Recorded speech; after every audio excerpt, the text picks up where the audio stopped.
साथियों, देर से मिली न्याय अन्याय के बराबर होती है।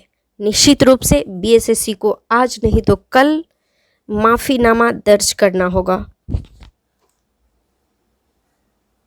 नमस्कार, ग्लोबल ज्ञान चैनल पे आपका स्वागत है। साथियों, जो बीएसएससी को लेकर जो न्यू एनसीएल का मैटर है वो थमने का नाम नहीं ले रहा है। इसका रीज़न भी जायज़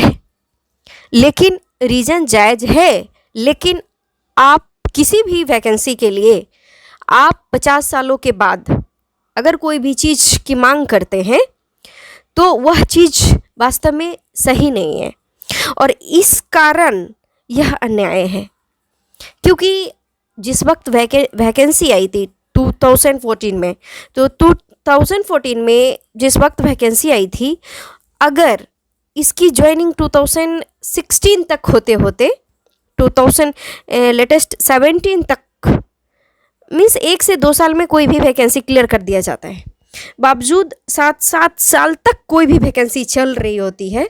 और आप सभी को पता होगा कि नॉन क्रीमी लेयर जो सर्टिफिकेट होता है वो कौन कितने दिनों तक संभाल करके रख सकते हैं भाई, उसका कितना वैल्यू होता है। एटलीस्ट 1 ईयर 2 ईयर, जैसा कि आपको पता होगा कि अभी ईडब्ल्यूएस का जो मैटर है वो ईडब्ल्यूएस सर्टिफिकेट जो बनवाते हैं इकोनॉमिक वीकर सेक्शन के तहत, वो उसका जो वैलिडिटी होता है 1 ईयर होता है।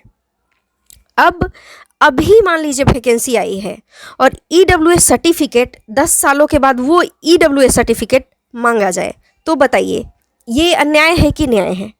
निस्संदेह यह अन्याय है। ठीक उसी प्रकार जो बीएसएससी का जो न्यू एनसीएल का मैटर है वह बिल्कुल इसी तरह है।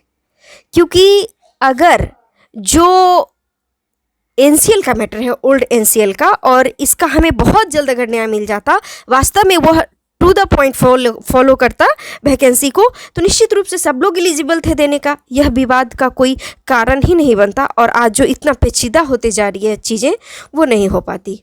आज मैटर कोर्ट में जा चुकी है। ये अलग बात है कि बिहार का मैक्सिमम वैकेंसीज होते हैं वो कोर्ट के बगैर वो क्लियर ही नहीं होता है, इसलिए लोग सोचते हैं कि हम कुछ भी कर सकते हैं। तो चीज़ें बहुत गंभीर है। तो निश्चित रूप से कोर्ट को भी इस विषय पे, कोर्ट भी इस पर कहीं ना कहीं संज्ञान जरूर लेगी और धैर्य के साथ रहे कि गलत ना हो। और जो अलका मैम है या फिर जो भी अपोजिशन पार्टी के एडवोकेट हैं, भले ही अपने केस को जिताने के पक्ष में कुछ भी बोल दे, लेकिन जो न्याय हो, जो सत्य हो, वही उस चीज़ पे ही भरोसा रखें। और निश्चित रूप से जो लोग न्यू एनसीएल की मांग कर रहे हैं, ओल्ड एनसीएल की मांग कर रहे हैं, ये तो नहीं कहा जा रहा है कि वो ओल्ड एनसीएल मत वैलिड कीजिए, न्यू एनसीएल वैलिड कीजिए। न्यू एनसीएल वैलिड मत कीजिए, ओल्ड एनसीएल वैलिड कीजिए। तो जो लोग इस तरह की बातें करते हैं कि नहीं ओल्ड ही वैलिड होना चाहिए, वो सरासर गलत है। और जो लोग कोर्ट में भी जाकर इस बात को दोहराते हैं, उन्हें तो ज़रूर न्याय मिल जाता है, 2 पल के लिए न्याय जरूर मिल जाएगा, लेकिन वो जब अपना हृदय मन से ये जरूर बातें पूछेंगे, उनका हृदय भी गवाह बनेगा कि यह गलत है और गलत हुआ है। एक सीट के लिए आप इतने लोगों के साथ खिलवाड़ कर रहे हैं, सरासर गलत है। और निश्चित रूप से जीत हमारी होगी।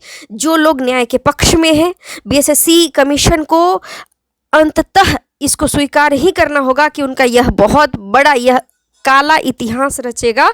बीएसएससी इंटर लेवल 2014 का जो वैकेंसी है, यह काला इतिहास में ये जो काला सच है दर्ज होगा। साथियों, कल का वेट कीजिए, निश्चित रूप से हमारे पक्ष में फैसला आएगी। बस भरोसा रखिए न्यायालय पर, माननीय न्यायालय पे। हम कहीं ना कहीं संविधान का हर एक तरीके से अपने दिल में संयोग करके रखते हैं और संविधान ही हमें यह प्रावधान देती है।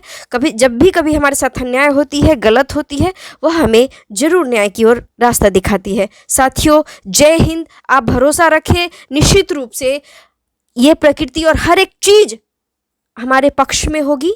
बस अन्याय का तो बात ही नहीं कह सकते। होने के लिए लोग कुछ भी कर सकते हैं, लेकिन वो अस्थायी होता है, इतना बात जरूर ध्यान रखें। जय हिंद।